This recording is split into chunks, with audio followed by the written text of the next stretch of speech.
He was born without a nose. Wait till you see him 2 decades later. 1 in every 200 million births, a child is born with no nose and no ability to smell. This rare condition is called congenital arrhythmia. 3 kids who were born with this deficiency defied the odds and turned out to be most inspirational characters for the human race. The moment that her doctor placed her newborn son Eli on her chest, Brandy McGlathery looked at him and knew something was wrong. A newborn baby boy in Alabama was born without a nose and nasal cavity. Called the miracle baby, Eli is one of the 37 babies in the world with the condition, while Metro News reports that the odds against it are 197 million to 1. At first, the doctors tried reassuring her, insisted that everything went well, but she knew that Eli looked different and finally said he doesn't have a nose. The doctors looked at the baby, then took him from McGlathery's arms and rushed off with him. She began panicking. "I did not know what was going on," the 23-year-old mother told Today. "All I thought of was he didn't have a nose and I was thinking, how's he breathing?" No one returned to the room for 10 minutes and she worried something was terribly wrong. When Dr. Craig Brown returned, she knew she had bad news, and she'd been right. Eli did not have a nose, and doctors at South Baldwin Hospital in Foley, Alabama had never seen a case like it. Eli was born with congenital arrhythmia, a condition so rare that there are only 41 known cases worldwide, according to researchers in a 2012 report. Doctors transferred Eli to USA Children's and Women's Hospital in Mobile. Doctors there were just as baffled, but they decided to treat Eli like he had a respiratory condition. While Eli instinctively knew to breathe out of his mouth, he struggled to breathe during feedings. A tracheotomy helped him eat without struggling for breath. Meanwhile, McGlathery spent a restless night calling the emergency number to ask about Eli every 30 minutes. She started every conversation by asking, "Is he still alive?" "We still didn't know what was wrong with him or what happened. I didn't know if he was going to make it through the night," she said.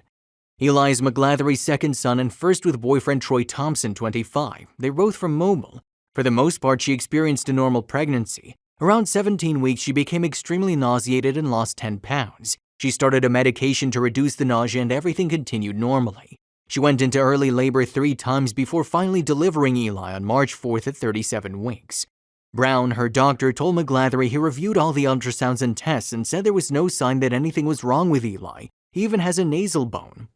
The next morning, McGlathery visited her son. The doctors at USA Children's and Women's ran test after test on Eli, each one coming back normal. His testosterone's a little low, but at 8 weeks he can receive a testosterone shot. This will likely boost his testosterone to a normal level. On Monday, after Eli passed his car seat trial, he came home with Mom and Dad. "He's doing great," McGlathery said. "He's just like any other baby, just without a nose." But caring for a baby with a compromised airway takes a lot of work. Mom and Dad need to suction the tracheotomy at least 2 times a day and clean around it. They also have to change the ties that hold the tracheotomy in place because the spit up and milk that catches on them can irritate the skin and lead to infection. When he sleeps, he wears a heart monitor, which sounds an alarm when Eli's heart rate increases from crying. "Makes it a lot harder," McGlathery said. "You had to stay right by him." When Eli develops more, doctors might be able to construct nasal passages in his skull, providing him with a functional nose. Eli's soft palate did not fully develop and his brain sits lower in his head, so this potential procedure might be impossible. And his pituitary gland isn't working properly. He might need hormone therapy when he goes through puberty, his parents have been told. Right now, doctors could provide Eli with a cosmetic nose which wouldn't work. If they were to choose that option, Eli would require surgery as he grows to adjust the nose to his face. McGlathery and Thompson said they don't want him to go through any unnecessary surgeries. "Troy says all the time, I think it gives him character. We think he's perfect as is," she said.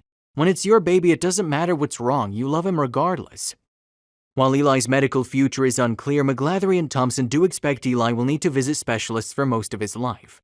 The pictures of baby Eli are undoubtedly adorable. He looks frail like any other baby would, and you'd have to take a closer look at him to figure out the deformity. This Daily Mail UK report says that Facebook had taken down the image that McGlathery has posted on her page, but after 30,000 likes in 6 hours, Facebook lifted the ban from the image. "He was everywhere and he broke the internet," says the mother. After pictures of the baby went viral on the internet, McGlathery reveals that she loves Eli the way he is. "We think he's perfect the way he is," she said to this local news website al.com, adding, "Until the day he wants to have a nose, we don't want to touch him. We have to take it day by day." This baby was a warrior. A 2-year-old born without a nose has become the first person to have a cosmetic nasal implant fitted to help create the missing appendage.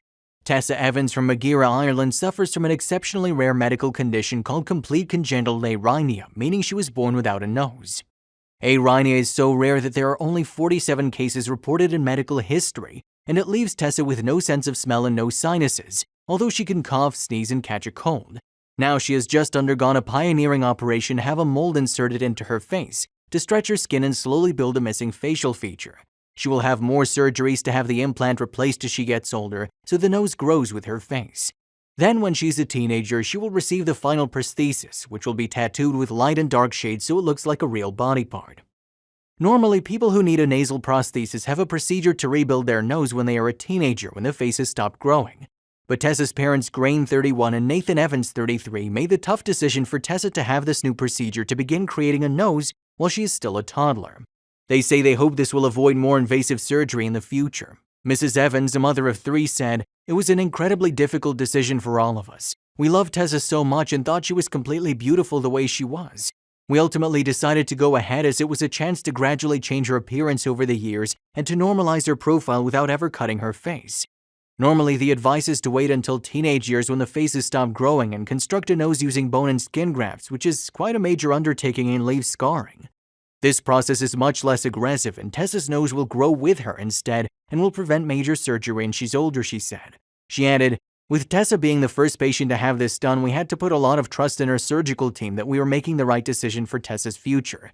But thanks to Tessa paving the way, another little girl in the UK will have the same procedure in the coming months." In an operation carried out at Great Ormond Street Hospital, London, a plastic surgeon used a 3D printer to make a model of Tessa's skull. Then he used a substance like modeling clay to design a small mold that fitted to her face underneath her skin. The custom-made implant was then produced in medical-grade material, ready for the operation. It was inserted via an incision behind her hairline, meaning there is no scarring at all on her face. Tessa will undergo surgery every couple of years to ensure her nose grows at the same rate as the rest of her body. A final prosthesis will be fitted when she reaches her teenage years. Mrs. Evans said they were delighted with the result. "We've been totally thrilled with the result. She's equally as beautiful as before. There's just a little extra test now." Tessa hasn't mentioned her new nose, and it has been such an inspiration to watch her take to her surgery in her stride. Tessa's arrhynia was first detected during the 20-week scan, which showed she had an abnormally flat facial profile. Mr. and Mrs. Evans were told to prepare to make difficult decisions, but the follow-up 3D scan and tests revealed Tessa was perfectly healthy and everything was normal. But the birth was extremely traumatic. Doctors were able to stabilize her so she could breathe on her own, and eventually I was allowed to hold her for a few seconds, Mrs. Evans recalled. "I kissed her forehead and told her I loved her before they took her away. I felt so lonely and helpless. I was supposed to protect my baby and be able to help, but I couldn't. There were tubes coming out of her tiny little body everywhere. She spent her first 5 weeks in neonatal intensive care unit, which were undoubtedly the worst weeks of my life." Tessa was also born with other problems related to her condition, including a tiny hole in her heart and problems with her sight. At just 11 weeks old, she needed surgery to remove a cataract on her left eye, but complications left her completely blind in that eye. She also needed a tracheotomy fitted to allow her to breathe while eating and sleeping. Despite having a difficult start to life, Tessa has always been healthy and met all her milestones, her mother said.